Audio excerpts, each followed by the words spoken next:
Okay, welcome back to the second part of Pre-Calc 1.10 video. Remember we were talking about direct variation and inverse variation.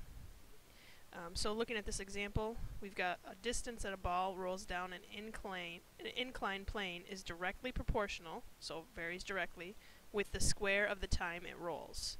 Okay, so taking that first sentence, let's change y equals the direct variation k times x equation into some different variables. The distance, so that's got to be the y value, so d equals k, so it's directly proportional to the square of the time. That's going to be important. Square of the time means that our x value is a t, and it's going to be squared. So that's the generic form of the equation that I'm going to use. It says during the first second, the ball rolls 6 feet. So when t is 1, the distance is 6. So let's use this to write our equation. Okay, again, I have to find k first before I can start to answer question 1 and 2. So first find k. Let's write our equation once we know what k is. Into this, I'm going to plug a d of 6 equals k times 1 squared. So this would be 6 equals 1k. Divide by 1, I would just get k to be equal to 6. So my equation would be distance equals 6t squared. That's going to be key because we're going to use that to help us do this and this. Actually, that's exactly what number 1 said. It says find a model that relates the distance to time traveled. So I actually didn't really read this all the way through before I started doing this problem, but that's okay because it wanted me to do exactly what I just did. Find the model that relates the distance. In other words, it's saying find the equation. And we just did that. D equals 6t squared. Okay. So if it asks you to find the model, it's asking you to find the equation. Now you can do part 2. This is how far will the ball roll in 2 seconds. So find distance when time is equal to 2. So again, using this model, d equals 6 times our time of 2 squared. 6 times 4 gives me 24. So the distance should be 4. Come back up here to see that it was feet. So in 2 seconds, the ball should roll 24 feet. Again, make sure that you're taking the time to write the equation. And again, that's really what we had to do for part 1 here. But if it doesn't ask you to write the equation, you still need to do that to be able to do the other parts, like for example part 2 here. And again, before you can even write that equation, you have to find the k value first. So let's shift gears a little bit and now let's talk about inversely proportional or inverse variation.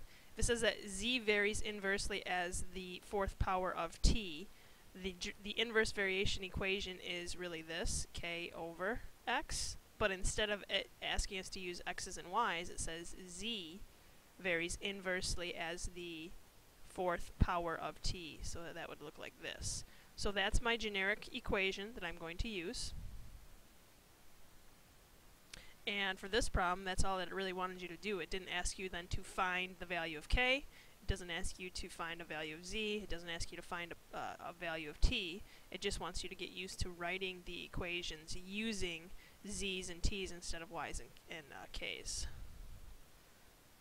So same thing with this one. It says z varies jointly as L and W.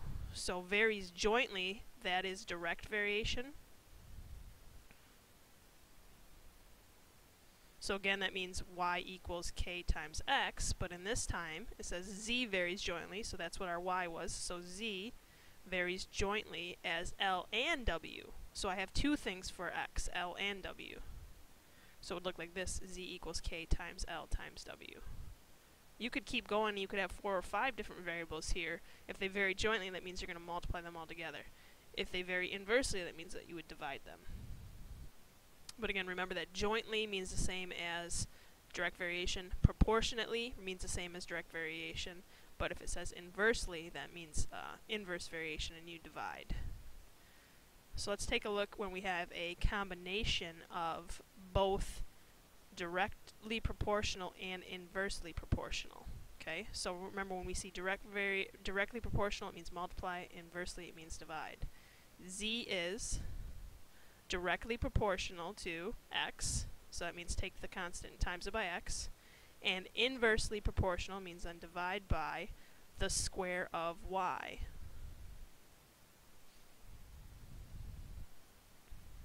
So that's going to be the generic form.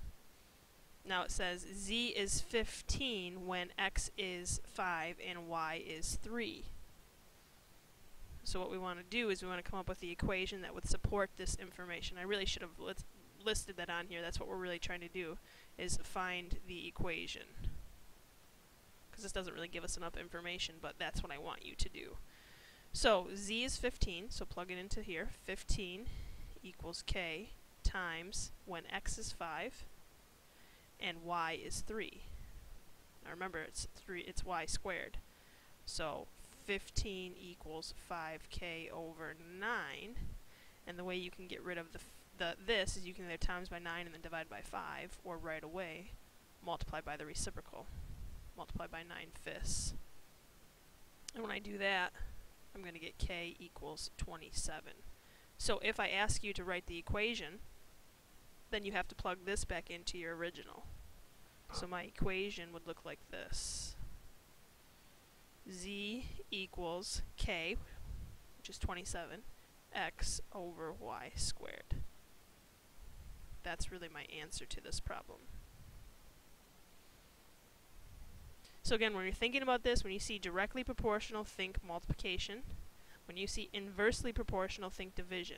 And what we're dividing we're dividing the variable into either x, or we're timesing it by I said x. We're dividing it into k, or we're timesing it by k. Okay.